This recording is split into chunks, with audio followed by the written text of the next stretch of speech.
السلام علیکم ورحمۃ اللہ وبرکاتہ۔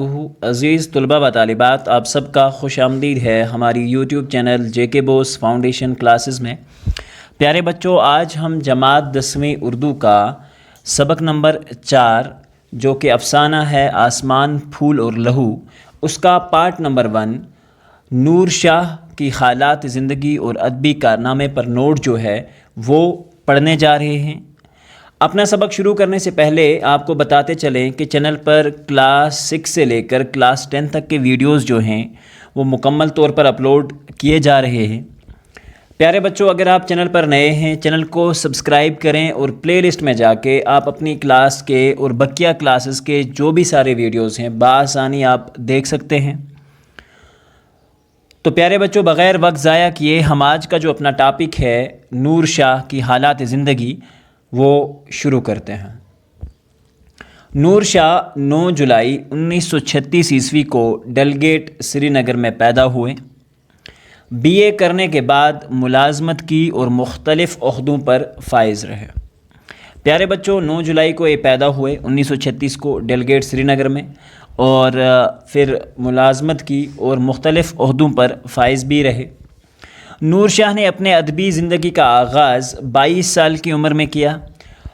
نور شاہ نے ادبی زندگی کا آغاز 22 سال کی عمر میں کیا، یعنی کہ لکھنے اور رائٹنگ کا جو آغاز تھا، ادب کو پڑھنے اور لکھنے کا جو آغاز تھا زندگی کا، وہ 22 سال کی عمر میں کیا، جب ان کی پہلی کہانی ماہ نامہ شمع میں شائع ہوئی۔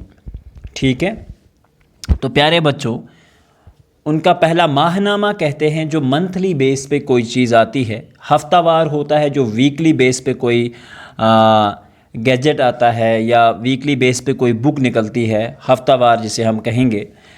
روزنامہ سے مراد ہوتی ہے ہر روز آنے والا، جسے اخبار بھی ہم کہتے ہیں، روزنامہ کہلاتا ہے۔ تو پیارے بچوں، اس طرح سے انہوں نے ایک ماہ نامہ جاری کیا شمع، تو یہاں سے ان کی زندگی کا آغاز ہوتا ہے ادبی زندگی کا۔ آپ ریاست کے ایک معتبر اور معروف افسانہ نگار کی حیثیت سے جانے جاتے ہیں۔ پیارے بچوں، وہ ایک معتبر اور معروف، یعنی کہ ایک مشہور و معروف جسے ہم کہیں گے، افسانہ نگار کی حیثیت سے وہ جانے جاتے ہیں۔ اس کے بعد آپ اپنی افسانوں میں زندگی کی تلخ حقائق، آپ اپنی نہیں آئے گا یہاں پہ، اپنے افسانوں میں زندگی کی تلخ حقائق، قدروں کی شکست و ریخت، فرد سے فرد کا رشتہ اور نفسیاتی کشمکش کو بھرپور انداز میں پیش کرتے ہیں۔ پیارے بچوں، ان کے افسانوں میں ہمیں زندگی کی تلخ حقیقت جو ہے، زندگی کی جو سچائی ہے وہ ملتی ہے۔ قدروں کی شکست و ریخت، یعنی کہ ہمیں زندگی کے ان کارناموں سے، زندگی کی ان باتوں سے روشناس کرایا انہوں نے اپنے افسانوں کے ذریعے، جس سے ہمیں اپنی زندگی کے حقیقت اور اپنی زندگی کا ایک حقیقی مطلب معلوم ہوتا ہے۔ فرد سے فرد کا رشتہ، ایک انسان سے انسان کا باہمی رشتہ کیسا ہونا چاہیے اور کس طرح سے ایک ہمدردانہ رشتہ ہونا چاہیے، اور نفسیاتی کشمکش کو بھرپور انداز میں پیش کرتے ہیں، اور وہ اپنی نفسیاتی کشمکش کو ایک بڑے ہی دل فریب اور مضبوط جسے ہم کہیں گے کہ پر لطف اندوز ماحول میں بیان کرتے ہیں، جس سے پڑھنے والے کو بڑا ہی مزہ آتا ہے، اور پڑھنے والے کو کہانی کی تلخ حقیقت بھی معلوم ہوتی ہے، اور زندگی کا ایک روشن پہلو اس کے سامنے جو ہے وہ اجاگر ہوتا ہے، اور روزمرہ کے جو واقعات ہیں تخلیقیت کے ساتھ بیان کرتے ہیں، بڑے ہی پیداواری انداز میں اس کی بیان کرتے ہیں، تاکہ وہ ایک پڑھنے والے کو ایک حقیقت بھی لگے، اور بڑا ہی ایک شاندار قسم کا تجربہ رکھتے تھے وہ ان چیزوں کو لکھنے میں۔ ان کے شائع شدہ افسانوں کے مجموعے بے گھاٹ کی ناؤ، ویرانے کے پھول، من کا آنگن، اداس اداس، ٹھیک ہے بچوں، ایک رات کی ملکہ، آپ کی بک میں ایک رات ملکہ کی لکھا ہوا ہے، لیکن آپ یاد رکھو گے کہ یہ اس کا اصلی نام جو ہے ایک رات کی ملکہ ہے۔ گیلے پتھروں کی مہک، بے ثمر سچ، اور آسمان، پھول اور لہو کافی داد و تحسین حاصل کر چکے ہیں۔ آسمان، پھول اور لہو جو ہے ہمارے سلیبس میں شامل ہے، اور انشاءاللہ آپ کو نیکسٹ ویڈیو میں وہ بات ابدا طور پر ملے گا۔ یہاں تک ان کی یہ زندگی جو ہے اس کے ہم نے ادبی کارنامے پڑھے۔ ناول نگاری کے علاوہ آپ نے 20 سے زیادہ ریڈیائی ڈرامے بھی لکھے ہیں۔ ریڈیائی ڈراموں سے مراد ہے وہ ڈرامے جو ریڈیو پہ نشر کیے جا چکے ہیں یا نشر ہوتے ہیں۔ فنی اعتبار سے نور شاہ کی کہانیاں اور ڈرامے ایک مجے ہوئے فنکار کے منہ قلم اور فنی بصیرت کا ثبوت فراہم کرتے ہیں۔